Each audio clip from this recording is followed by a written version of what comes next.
Another round of testing in local schools is set to begin today, but not all students are prepared to get their pencils out. Good afternoon, I'm Kendall Durst. And I'm Brittany Kim. TV-10's Maureen Christensen is live in the studio and has a story. Maureen?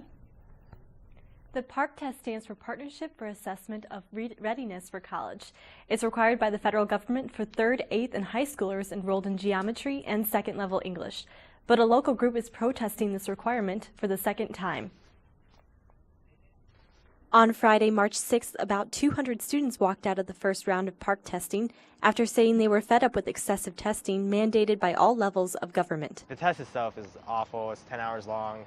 But really, it's affecting our school, our public education system as a whole. Ishan Singh is planning on holding a rally this afternoon with the Blono Student Union, protesting a second round of PARCC testing, which is set to happen as early as this week. Start marching here. We're going to march past Dan Brady's office and just deliver him a little message. We got 100 people out there shouting for opt-out. Unit 5 District Superintendent Dr. Mark Daniel says the test is necessary, but recognizes the amount of testing that's placed on students. Because of the amount of testing, I think we need to look at that. We need to examine the streamlining of assessment. But his hands are tied when it comes to the PARCC test. This is linked to our federal funding, and we need to have a 95% testing percentage. That means at least 95% of students need to take the test, or the district could lose funds for programs such as the Special Needs Program. Meanwhile, Singh and the Blono Student Union will continue to lobby local legislators. We're not going to stop until public education is public and democratic again. The PARCC rally will take place this afternoon at 4:30 in Uptown Circle.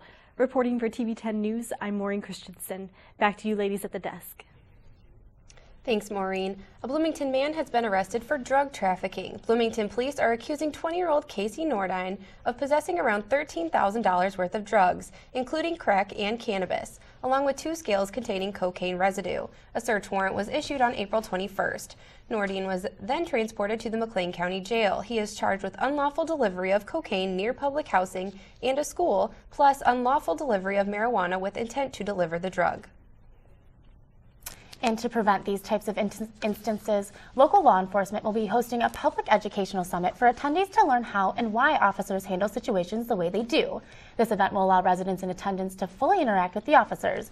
Representatives from all local law enforcement will be participating. The event is open to the public and will take place on Wednesday from 5 to 8 p.m.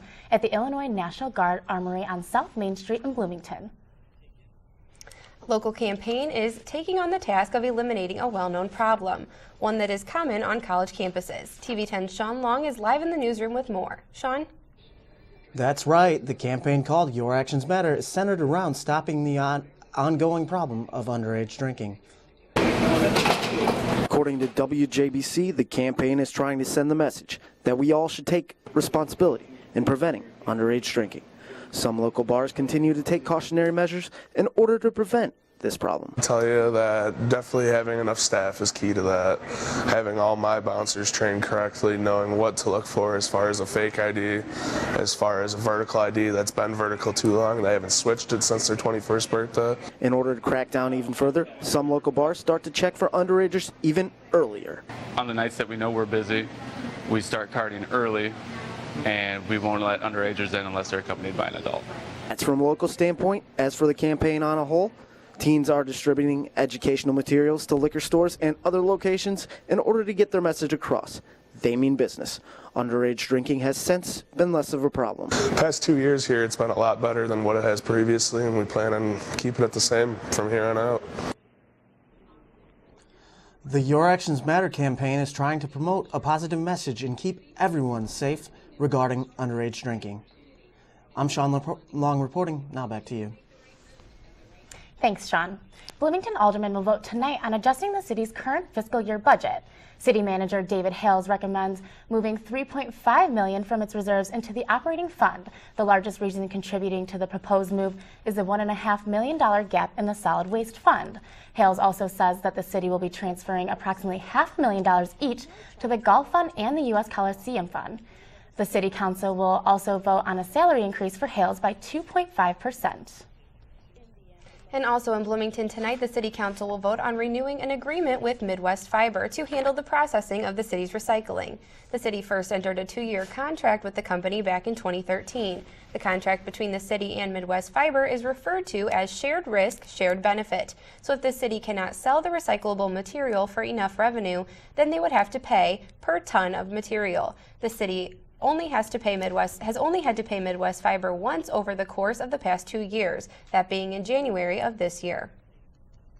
And the Town of Normal Parks and Recreation Department will plant over 250 trees this spring, and one was planted Friday in observance of Arbor Day. The white oak tree, which is the official tree of Illinois, was planted near the Parks and Recreation office off of East Phoenix Avenue. The Town of Normal was awarded the 2014 Tree City USA designation by the National Arbor Day Foundation, marking the city's 16th consecutive year earning the recognition. From bands to dance groups, Illinois State Squad was busy this weekend, and one event was held involving something you might not expect: hair. TV-10's Stephanie Wild has more. It was so heavy, and so I was really excited to cut it. Paul Mitchell, the school, made a trip to ISU's campus on Friday night for an event put on by the College Against Cancer Committee. Every college has a branch, and we put on Relay for Life. We do cancer prevention and awareness throughout the year. Like we did skin cancer in March, right before spring break, because everybody goes sunny and tropical.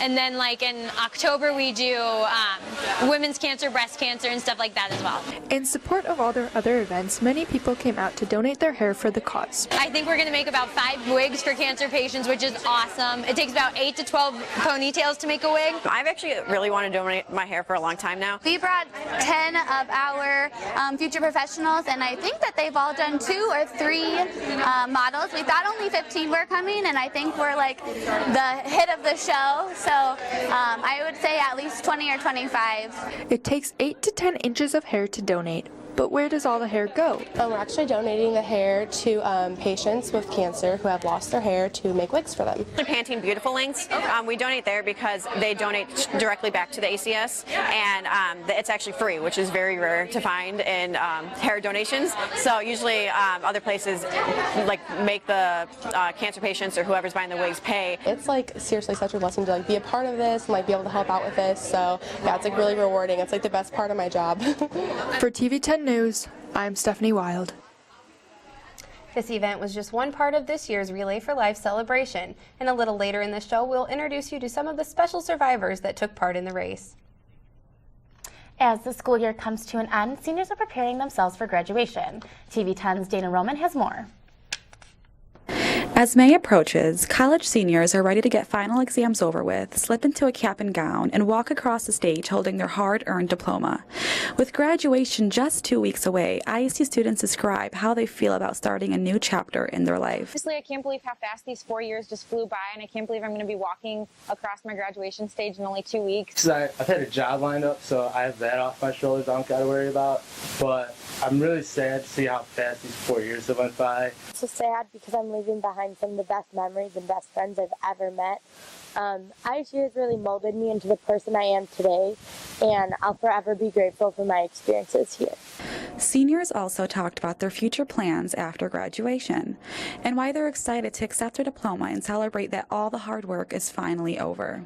Rough, but I'm going on to law school, so it's been a dream of mine. Worked really hard, so just excited for that. I'm just so excited because I've been dreaming about getting my bachelor's and becoming a nurse since I was little, and my parents have always wanted me to, so it's just crazy that it's actually happening in 2 weeks, and it's just really surreal. It hasn't really hit me yet. Reporting for TV-10, this is Dana Roman. Ceremonies for graduating seniors begin Friday, May 8th. Coming up, a young man is finally laid to rest after the days of protest surrounding his death. Plus, the aftermath continues to shock many as cleanup from a deadly earthquake moves forward. We'll show you more after the break.